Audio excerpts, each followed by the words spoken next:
Cuando hablamos de finanzas personales, enseguida llegan a la cabeza aquellas imágenes de ingreso y gastos de dinero, de todos aquellos consejos que nos han dado en nuestra vida, de todas aquellas buenas o malas experiencias, incluso de algunos paradigmas que como sociedad o como cultura tenemos. Importante es entender que se necesita un correcto manejo del dinero, un correcto manejo de las inversiones, un buen sistema de ahorro e incluso una buena ideología en la cabeza de cada persona, de manera que este sea una solución o un complemento en nuestra vida y no un problema. Las costumbres y los hábitos son distintos en cada cultura.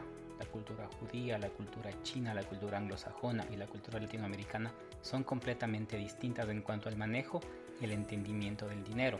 Por eso es importante que podamos definir en qué cultura estamos y los paradigmas que tenemos en nuestra cabeza. Lo primero que vamos a entender es que existen varias fuentes de ingreso, tanto por trabajo, a manera de sueldo, un ingreso pasivo, que es aquel que proviene de inversiones o aquel que proviene de las rentas, y lo que realizamos en manejo de inversiones específicamente, inversiones un poco más estructuradas o un poco más profesionales, sean estos papeles, bonos o acciones. Esos son los tipos de ingreso o las fuentes de ingreso que tenemos. Y tenemos que también entender cuáles son los gastos, es importante. Además, ¿por qué? Porque existe una diferenciación entre gastos y costos. Los gastos son aquellos que simplemente se realizan sin esperar nada a cambio y los costos son aquellos que producen algo. Los dos son un excedente de dinero, pero es bueno diferenciarlos. Vamos a entender algunos tipos como para poder ir clasificando e ir entendiendo cuáles son y cómo se entiende cada uno de ellos. Lo primero es que tenemos los gastos comunes. Estos gastos son los de alimentación, los de vestido, los de vivienda, los gastos que tenemos todos al momento de poder subsistir. Así también existen compras impulsivas, gastos de inútiles y necesidades que son satisfechas a través de la compra de productos muy específicos y que seguramente ni siquiera los necesitamos, sino que son simplemente deseos. Este tipo de costumbres o este tipo de gastos son los que debemos evitar, no importa si estamos solos o si es que ya contamos con alguna familia o un grupo de personas a los cuales debemos y con los cuales tenemos una responsabilidad financiera. Quizá el costo más importante, y digo costo porque esto va a generar ingresos en el futuro, es la formación.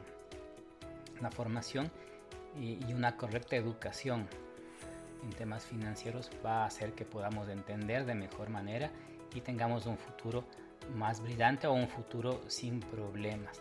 No hay nada más caro que no tener educación. Si algún colegio, una universidad o una maestría te parece demasiado alto, te invito a pensar cuán caro significa no tenerlo. En el tiempo tendrás que pagar un precio muy alto por no tener la mejor educación. Así también algo que es importante entender es que una persona tiene varias etapas en su vida. En algún momento necesitará gastar o invertir en sus propios gustos, en algunas celebraciones importantes de acuerdo a su cultura y de acuerdo a su propia historia de vida y sobre todo en algunos reencuentros. Es importante que en algún momento la persona tenga que regresarse a ver a sí mismo al espejo, a ver sus propias necesidades y encontrarse como persona, como profesional, como padre, como madre, como hijo e incluso poder redescubrirse a través de algún cambio importante en su vida. Tendrá que destinar los recursos necesarios para comenzar a pensar en él a partir de cierto punto o de cierto acontecimiento que sea relevante.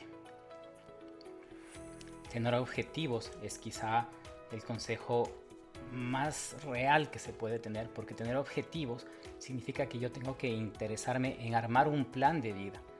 Eso no necesariamente se va a cumplir al pie de la letra, pero si yo tengo un plan de vida, tengo ciertas metas en las cuales tengo que trabajar o en las cuales me puedo fijar al momento de administrar mis recursos. Para ello es importante analizar el entorno, saber en dónde estoy, en dónde opero, cuáles son aquellos compras o aquellos gastos que tengo que planificarlos, que tengo que realmente hacerlos y cuáles no. Así también tendré que manejar un sistema de ahorro y un sistema de aprendizaje. Un consejo importante es que se pueda conseguir una guía, porque esta guía podrá hacer que pensemos o reflexionemos cuando estamos haciendo las cosas de buena o mala manera.